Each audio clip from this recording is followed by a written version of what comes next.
Dari mo karaan nga mamanayan na murag beginners pa. Ilong nga ka-journey. Mga nang kuha ni ito ang huli ni Pastor Ay, baligyan naman na doon. nilalagyan niya sa supot para pagbenta nyo kinabukasan.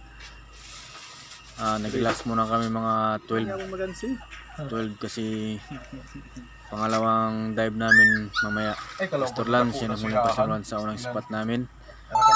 Medyo kaunti lang ngayon kasi may bagyo pa kasi, malabo yung dagat. So medyo hindi kami makasisid ng maayos dahil sa malabo yung dagat. Pero sa panalangin naman ng Panginoon meron pa rin kaming huling pangulam. Kakabenta rin kami ng konti nito. Sana sa mamaya sa second spot namin ay papala rin na kami. Dumayo rin pala si Pastor Lance ngayon kasi rest day ko, long rest day. Kaya hanggang umaga kami. Relax muna kami sa bahay para kain muna.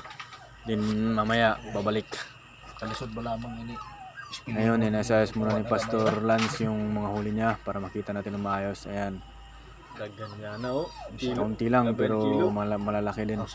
Sa awa ng Panginoon hindi naman kami pinabayaan niya. Basta magtiwala lang tayo kahit malabo yung dagat. Patuloy lang tayo sa pamamana sa mga espero dyan. Shout out sa Club Espero. Patuloy lang tayo. Shout out kay Bro Junski, Tiraytay. Hindi muna siya nakapumana kasi sports fish nila. Nagtawa Mike Son. Ayan yung mga huli ko. Si alias Lampurnas. Ayan, Lampurnas. Kumbaga kahit anong makita ko, papanain ko para sulit. Yan, sa Maral. Medyo malaki yung nagpakita sa akin kahit malabo yung dagat. Ayan yung sa Maral. Ang lalaki. Yan din yung Pakoy. Yan. Surahan. Sa amin to siyahan. Siyahan tawag sa amin sa Bisaya. Ayan, sa Maral. Buras tawag sa amin sa mga Bisaya. Shoutout nga pala sa mga Surigao del Norte Spiro. From Club Espiro kami. Ito. Pang ulam yung mga itim na isda. Tawag sa amin yan, payata. Yan, mga payata. Medyo marami-rami yung huli ko. Dahil sa panalangin ng mga Panginoon. 2 pastor yung kasama ko. 3 kami. Yan yung mga nahuli ko. Kakabenta rin to bukas. Mamaya babalik pa kami. Relax muna kami sa bahay ng mga 1 hour kain.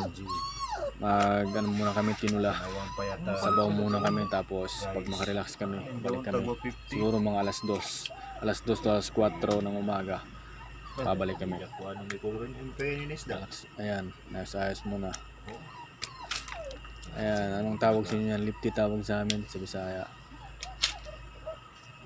Ito, naayos pa ni Pastor. Sabi si Pastor makabidyo, focus talaga. Ayan yung mga nahuli ko. Medyo marami-rami. Yan yung mga nahuli namin. Yan, lapu-lapu. Gabay lang sa mga beginners. Patuloy lang tayo kasi dyan din kami sisimula noon.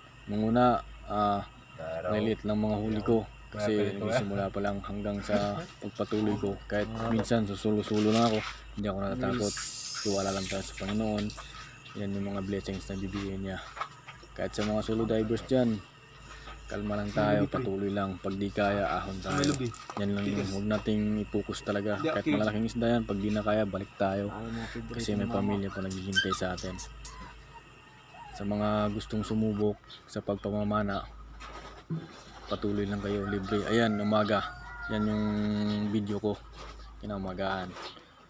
Yan yung huli ko, 2 cuttlefish, taka 1 eel, pananglitan tawag sa amin. Yan, malaking cuttlefish, mga 2 1/2.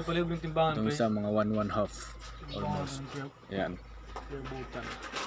Bibenta namin yan, pero parang isip ko ulamin na lang. Savings kasi medyo malabo pa yung dagat So savings lang natin yan. Yung malalaking buras lang o sa Maral yung bibenta. Ayan, benta ko na lang yan para panggatas. Tuyog para ba? Ayan yung mga nahuli ko. Umagahan. Alas 2 to alas 4 yung dive namin ni Pastor. Hindi na pinicturean ni Pastor sa kanila. Kasi pang ulam lang daw What nila. shall I say Salamat mga espero. Balik tayo unto sa the susunod. Lord? Ayan yung mga picture ko. All I have to say naman, mga is ka-espero. thank you, Salamat. Lord. Bye. What shall I say unto my Father? It's all I have to say is thank you, Lord.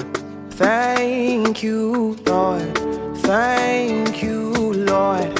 See, all I have to say is thank you, Lord, for the breath in my lungs. I thank you, Lord, for the strength in my body. I thank you. You're a wonderful Father to me. I thank you. From the depths of my heart, all I have to say, what shall I say unto the Lord?